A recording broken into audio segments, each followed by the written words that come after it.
Pernah tidak kamu membuka AI hanya untuk mencari satu jawaban sederhana, tapi kemudian setelah 1 jam kamu merasa makin bingung? Aku pernah, setiap hari. Awalnya ingin memastikan sesuatu tentang pekerjaan, tentang kesehatan, tentang pengambilan keputusan, tentang masa depan channel ini yang sedang aku bangun. Lalu AI memberikan jawabannya. Tapi setelah membaca jawaban itu, muncul pertanyaan baru. Lalu aku bertanya lagi, dan lagi, dan lagi, dan lagi. Sampai akhirnya aku menyadari sesuatu, bahwa yang aku cari itu sebenarnya bukan jawaban, tapi sebuah kepastian, atau mencari rasa aman. Dan mungkin banyak di antara kita yang berada di usia midlife, 40-an ke atas, melakukan hal yang sama. Aku menyebutnya sebagai the midlife certainty trap, jebakan untuk mengejar kepastian. Ketika kita masih muda, kita sering bertindak dulu baru berpikir. Ketika memasuki usia midlife, kita berpikir dulu sebelum bertindak. Tidak ada yang salah dengan itu, karena hidup sudah mengajari kita sebuah konsekuensi dari keputusan-keputusan yang kita ambil. Kita sudah mengalami akibat dari keputusan yang salah. Kita pernah kehilangan uang, kehilangan kesempatan, kehilangan hubungan, bahkan mungkin kehilangan orang yang kita cintai, sehingga kita bertindak lebih hati-hati. AI datang menawarkan sesuatu yang terlihat sangat menggoda, kemungkinan untuk mengetahui lebih banyak sebelum kita bisa mengambil keputusan. Dan disinilah jebakannya, karena semakin banyak yang kita ketahui, semakin banyak pula yang kita khawatirkan. Menurutku, overthinking di usia midlife itu mungkin berbeda dengan overthinking di usia muda. Ketika muda, kita takut karena belum punya pengalaman. Ketika midlife, kita takut karena terlalu banyak pengalaman. Kita tahu bahwa misalnya bisnis bisa gagal karena kita mungkin sudah mengalaminya. Kita sudah pernah melihatnya melalui kejadian yang kita alami maupun kejadian yang dialami oleh orang lain. Kita tahu bahwa misalnya kesehatan pasti bisa berubah. Mungkin kita sedang memiliki penyakit itu sekarang karena usia memang menunjukkan kenyataannya. Kita juga tahu bahwa pekerjaan itu tidak selalu aman, karena dunia sudah berubah berkali-kali di depan mata. Jadi ketika AI memberikan berbagai kemungkinan, otak kita tidak menganggapnya sebagai sebuah teori.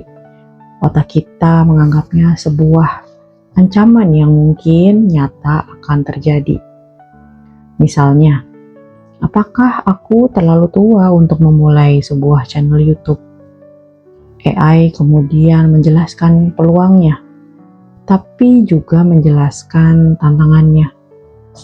Lalu algoritmanya berubah, persaingannya meningkat.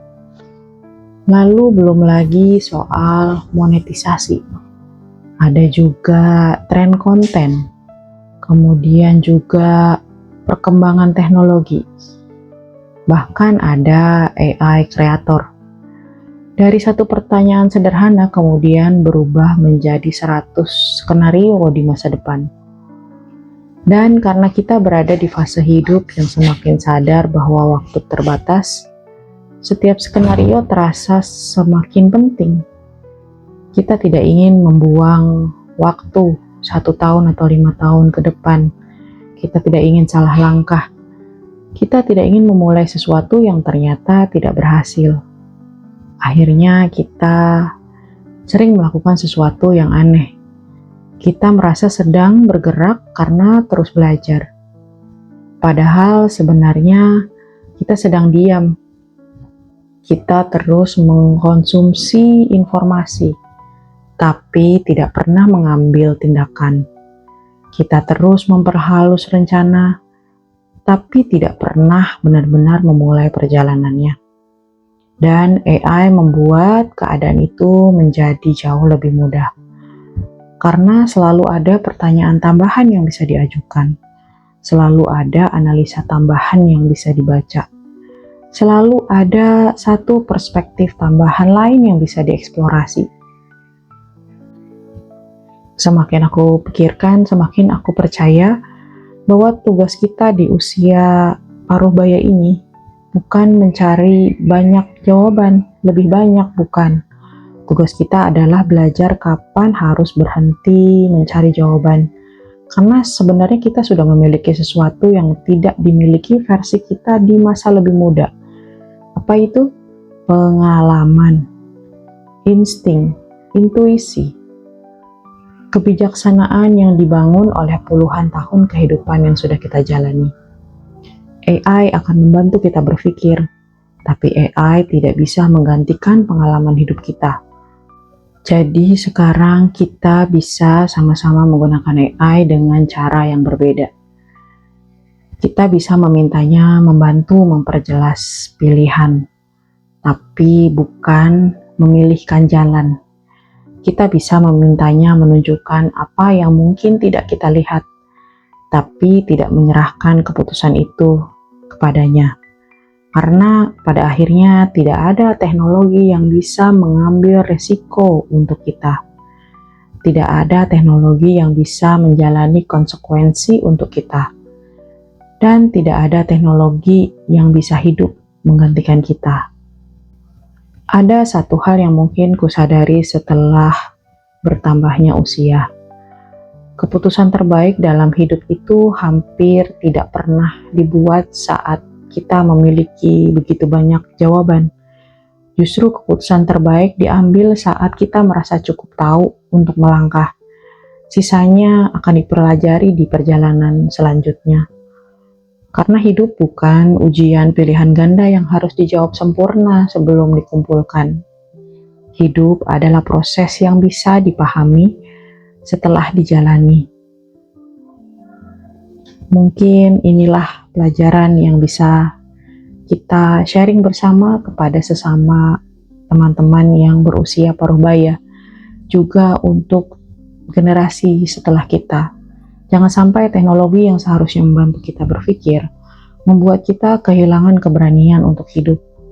Kita sudah banyak mengumpulkan pelajaran, sudah cukup banyak luka, sudah cukup banyak pengalaman, cukup pula kebijaksanaan yang kita ambil dalam menjalani hidup. Sekarang ini mungkin bukan waktunya mencari 1000 jawaban baru. Mungkin waktunya kita mempercayai apa yang sudah diajarkan kehidupan pada kita. Karena pada akhirnya yang akan membawa kita melewati sisa perjalanan hidup ini ya bukan AI atau teknologi, bukan algoritma, bukan prediksi masa depan, tapi keberanian untuk terus melangkah dengan segala yang sudah kita pelajari sepanjang hidup ini. Jika pembahasan di episode ini ada yang terasa dekat di hati teman-teman, silahkan subscribe channel Midlife Wisdom.